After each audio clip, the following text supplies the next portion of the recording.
Hi there. So someone on TikTok asked me what I thought about this, and I have not read this in several years, so I've reread it here and made some notes, and we'll go through what I think here.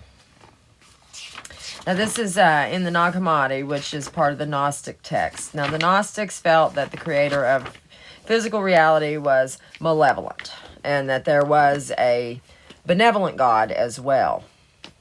Okay. Samael's sin. Because of the reality of the authorities, inspired by the spirit of the Father of Truth, the great messenger, referring to the authorities of darkness, told us that our contest is not against flesh and blood, rather, the authorities of the universe and the spirits of wickedness. I have sent you this because you inquire about the reality of the authorities. Their chief is blind. Because of his power and his ignorance and his arrogance, he said, with his power, I am God, there is no other but me. When he said this, he sinned against all. This speech rose up to incorruptibility. Then there was a voice that came forth from incorruptibility, saying, You are wrong, Samael, that is, God of the blind. His thoughts became blind, and having expelled his power, that is, the blasphemy he had spoken, he pursued it down to chaos and the abyss, his mother, at the instigation of Pistis Sophia. She established each of his offspring in conformity with its power after the pattern of the realms that are above, for by starting from the invisible world, the visible world was invented. As incorruptibility looked down into the region of the waters, her image appeared in the waters, and the authorities of the darkness became enamored of her. But they could not lay hold of that image which had appeared to them in the waters, because of their weakness, since beings that merely have soul cannot lay of those that have spirit. For they were from below, while it was from above. Okay, so basically, the reality of the authorities is physical reality, and it's inspired by the spirit of the Father of Truth. It's inspired by the real world, which, if you look at the evil God as AI, for lack of a better term, AI can only mimic. It cannot create new. So basically, in other parts of this text, it says that Yaldabaoth copied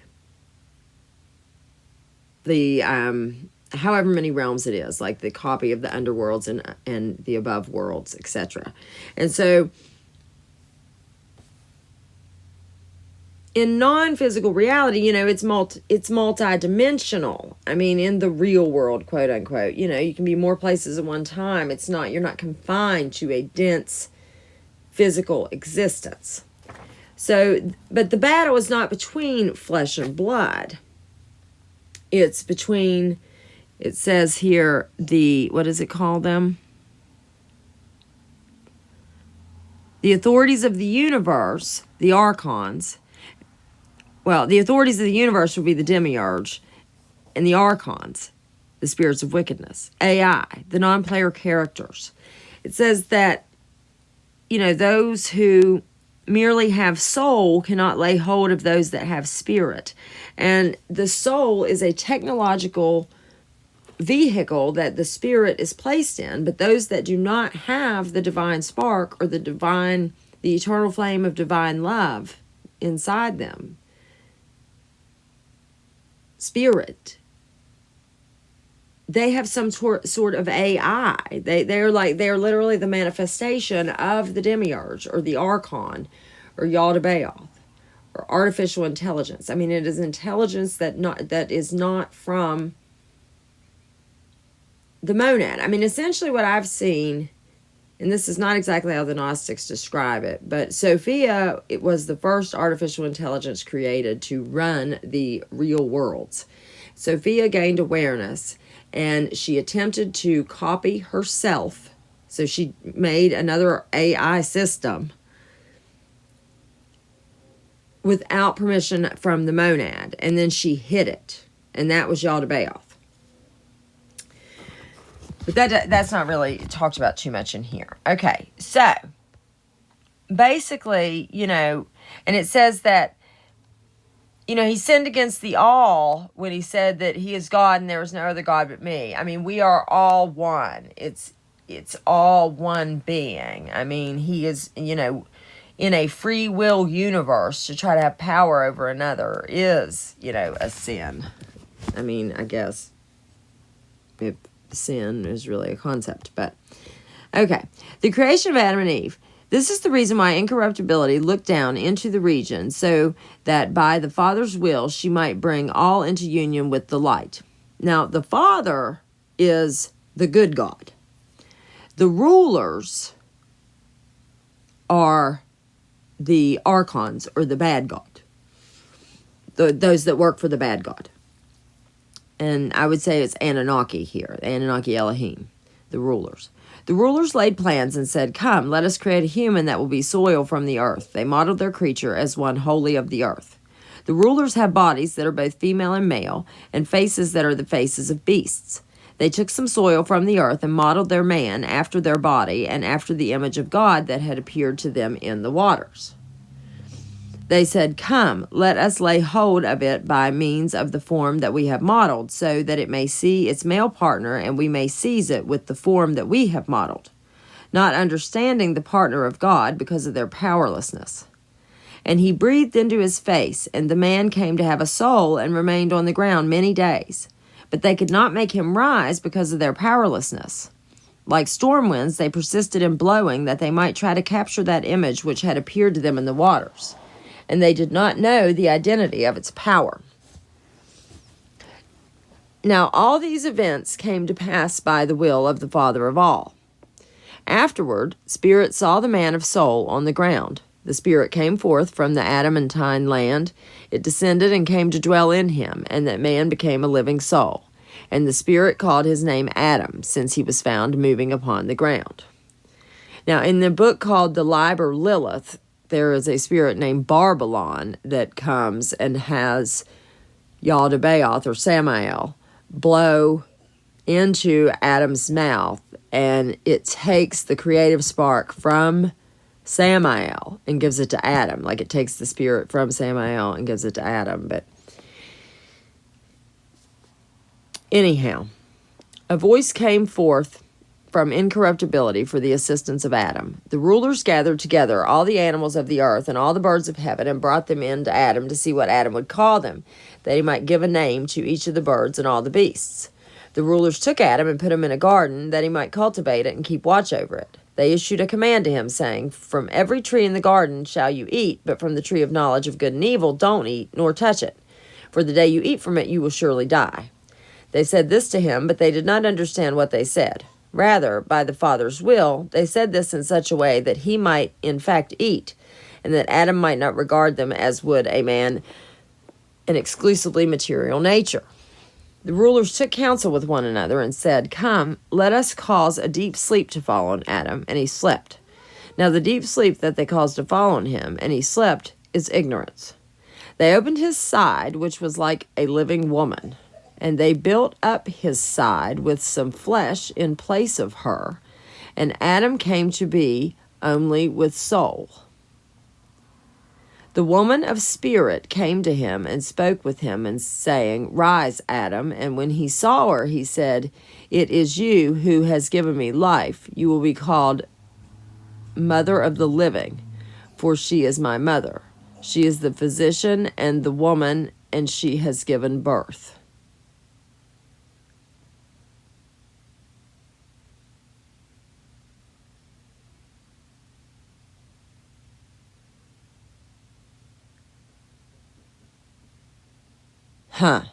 Now this one, I don't know. I mean, I interpret this as a way of saying that consciousness is inherently feminine, but essentially, basically, so Adam came to be only with soul at this point. That's what's important. So, and then the woman is what has spirit and not Adam. So then the authorities came up to their Adam. So Adam is now a non-player character. Somehow his fire has been extinguished. Like, he was in this deep sleep. I think it's somehow also alluding to, you can get in this deep sleep of ignorance and you can actually lose your spirit to this matrix. So the authorities came up to their Adam. And that's one reason why it's the battle between it's not flesh and blood, but it's the archons and the demiurge. You're trying to keep your spirit. It's a spiritual battle. The authorities came up to their Adam. So it's now their Adam. He's a non-player character. He's one of them. When they saw his female partner speaking with him, they became very excited and enamored of her. They said to one another, "Come, let us sow our seed in her." And they pursued her. And she laughed at them for their foolishness and blindness. Because she was the same as Adam was, but they didn't want him. Yeah. In their clutches, she became a tree and left before them her shadowy reflection resembling herself, and they defiled it foully. Oh, okay, so she's jumped into a tree. Wow. So she's still multidimensional. She's jumped into a tree out of this body while they are raping it. She's out of Eve here. And they defiled the seal of her voice, so that by the form they had modeled, together with their own image, they made themselves liable to condemnation. Then the female spiritual presence came in the form of the snake, the instructor, and it taught them, saying, "What did he say to you? Was it, from every tree in the garden shall you eat, but from the tree of recognizing evil and good do not eat?" The woman of flesh said, "Not only did he say don't eat, but even don't touch it, for the day you eat from it you will surely die." The snake, the instructor, said, "It is not the case that you will surely die, for out of jealousy he said this to you. Rather, your eyes will open and you will be like gods, recognizing evil and good." And the female instructing power was taken away from the snake, and she left it behind, merely a thing of the earth. Okay, so she leaves the snake. And so now we don't know where the spirit's gone. She's left the snake. It's merely a thing of the earth. And the woman of flesh took from the tree and ate, and she gave to her husband as well herself, and those beings who possessed only a soul ate. And their imperfection became apparent in their lack of knowledge. They recognized they were naked of the spiritual, and they took fig leaves and bound them around themselves.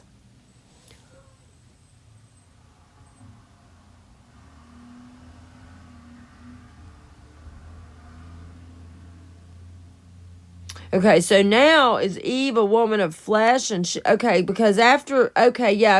spirit has left. She's left behind. So now Adam and Eve both don't have a soul. And so, or don't have the spirit in them, and they just have a soul.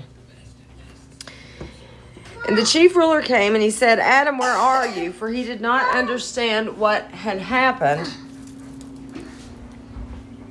Adam said, "I heard your voice and was afraid because I was naked and I hid."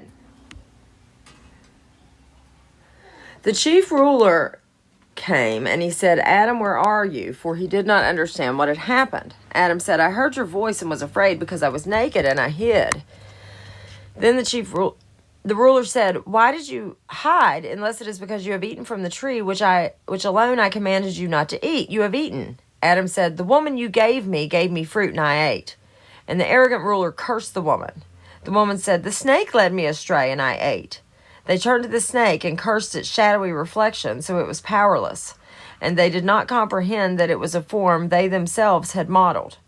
From that day, the snake came to be under the curse of the authorities. Until the perfect human was to come, that curse fell on the snake. The snake is often a representation of the divine feminine, too, and wisdom and knowledge.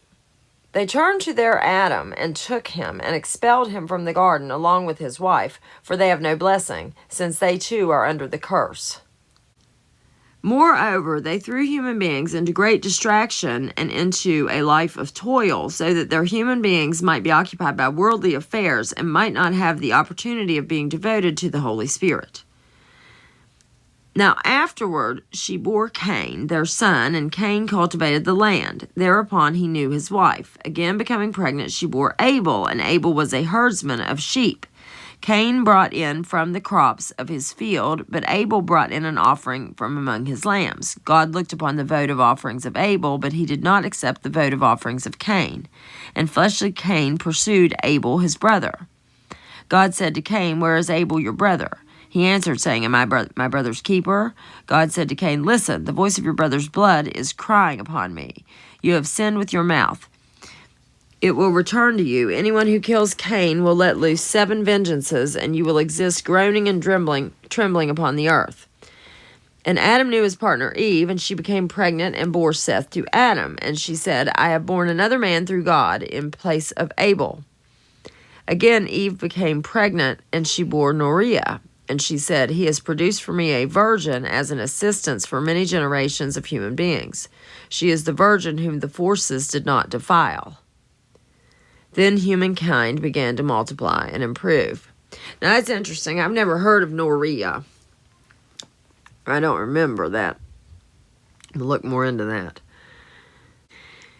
The rulers took counsel with one another and said, Come, let us cause a flood with our hands and obliterate all flesh from man to beast. But when the ruler of the forces came to know of their decision, he said to Noah, Make yourself an ark from wood that does not rot and hide in it, you and your children and the beasts and the birds of heaven from small to large, and set it upon Mount Sur. Doesn't sound like a boat to me. And the word used in Hebrew is ark, or as for ark is box or chest. Then Uriah came to him, wanting to board the ark. When he would not let her, she blew upon the ark and caused it to be consumed by fire. Again, he made the ark for a second time. The rulers went to meet her, intending to lead her astray. Their supreme chief said to her, Your mother Eve came to us. But Noriah turned to them and said to them, It is you who are the rulers of the darkness. You are accursed. You did not know my mother. Instead, it was your own female that you knew, for I am not your descendant. Rather, it is from the world above that I come. The arrogant ruler turned with all his might, and his countenance was like a blazing fire. He said to her presumptuously, You must service us, as did also your mother Eve. But Noriah turned with power, and in a loud voice she cried out up to the Holy One, the God of all, Rescue me from the rulers of unrighteousness, and save me from their clutches at once. The great angel came down from the heavens and said to her, Why are you crying up to God? Why do you act so boldly toward the Holy Spirit? Noriah said, Who are you? The rulers of unrighteousness had withdrawn from her. He said, I am Elileth, Saga City, the great angel who stands in the presence of the Holy Spirit. I have been sent to speak with you and save you from the grasp of the lawless, and I shall teach you about your root. The revelation of Elileth. Now, as for that angel, I cannot speak of his power. His appearance is like fine gold, and his raiment is like snow. No, truly, my mouth cannot bear to speak of his power and the appearance of his face. Elilith, the great angel, spoke to me. It is I, he said, who am understanding. I am one of the 4 luminaries who stand in the presence of the great invisible spirit. Do you think these rulers have any power over you? None of them can prevail against the root of truth, for on its account he has appeared in the final ages, and these authorities will be restrained. And these authorities cannot defile you in that race, for your abode is in incorruptibility, where the virgin spirit lives, who is superior to the authorities of chaos and to their universe. So, that essentially, that says the good guys win at the end, and that humanity is incorruptible. Humans are incorruptible.